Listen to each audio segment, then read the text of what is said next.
মাননীয় প্রধান নির্বাচন কমিশনার, বাংলাদেশ নির্বাচন কমিশন।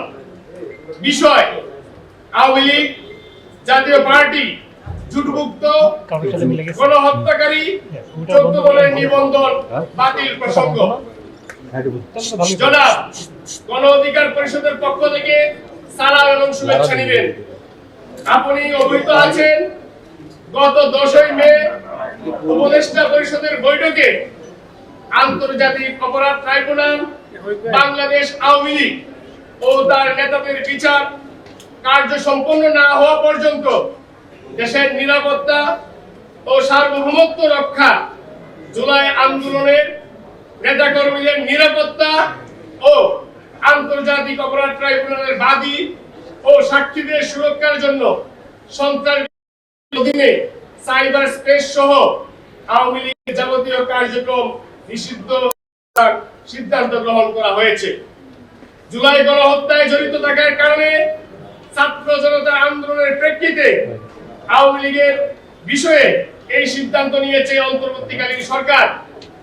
একইভাবে তাদের জোট সঙ্গী জাতীয় পার্টি 14 দল বাংলাদেশের নাগরিকদের উপর চালানো গণহত্যাকে পূর্ণ সমর্থন জানিয়ে গণহত্যাকারীদের পক্ষে অবস্থান নিয়েছিল। এছাড়াও দেশের গণতন্ত্র ধ্বংস করে গত 16 বছর আওয়ামী লীগ যে একদলীয় ফ্যাসিবাদী শাসন কায়েম করেছিল, তার অন্যতম সহযোগী ও বৈধতা দানকারী হিসেবে সক্রিয় ছিল জাতীয় পার্টি সহ জোটবদ্ধ বাকি দলগুলো। বিগত 3টি একতরফা নির্বাচন 14, 18 এবং 24 নির্বাচনে আওয়ামী লীগকে সহযোগিতা করেছে 14 দল এবং জাতীয় পার্টি। একটি গণতান্ত্রিক রাষ্ট্রে পরপর 3টি নির্বাচনে জনগণকে ভোট দিতে দেওয়া হয় নাই। গুম, ক্রসফায়ার, আয়নাঘরে নির্যাতন, দুর্নীতি, ব্যাংক লুট, দেশের সার্বভৌমত্বকে প্রতিবেশী দেশের হাতে তুলে দেওয়া, রাষ্ট্রীয় প্রতিষ্ঠানসমূহ ধ্বংস করা সহ বিগত 16 বছরে বাংলাদেশের উপর চালানো হয়েছে বর্বর আওয়ামী দুঃশাসনের সেই ভিত্তিকে শক্তিশালী করে বাংলাদেশের স্বাধীনতা, সার্বভৌম জনগণের মৌলিক মানবাধিকার হরণের মাধ্যমে তারা নিজেদেরকে রাষ্ট্রদ্রোহী দল হিসেবে প্রতিষ্ঠিত করেছে।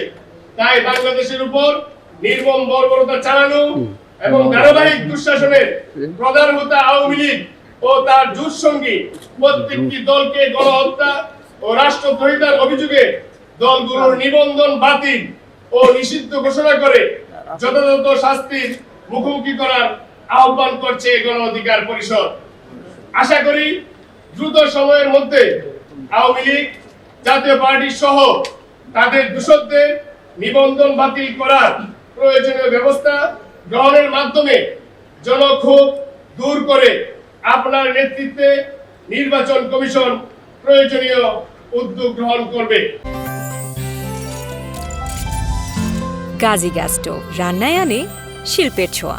এই যে জাতীয় পার্টি কিছুদিন আগেও জিএম কাদের, একজন হত্যা মামলার আসামি, তিনি বক্তব্য দিয়েছেন যে বর্তমান অন্তর্বর্তীকালীন সরকার তিনি মানেন না। স্বৈরাচারের দূষর এই জিএম কাদের কোন সাহসে বলেন যে বর্তমান অন্তর্বর্তীকালীন সরকার তিনি মানেন না? সে বলার কে? এবং এই জাতীয় পার্টি এই গণহত্যার দায়ে যারা জড়িত এদের প্রত্যেককে অনতি বিলম্বে গ্রেফতার করে শাস্তির আওতায় আনতে হবে এবং আগামী দিনে এই বাংলাদেশে যাতে কোনো ফ্যাসিবাদ জন্ম না নিতে পারে, সেই জন্য যতগুলো রাজনৈতিক দল আমরা আছি, আমরা সব সময় রাজপথে সোচ্চার ভূমিকা পালন করব।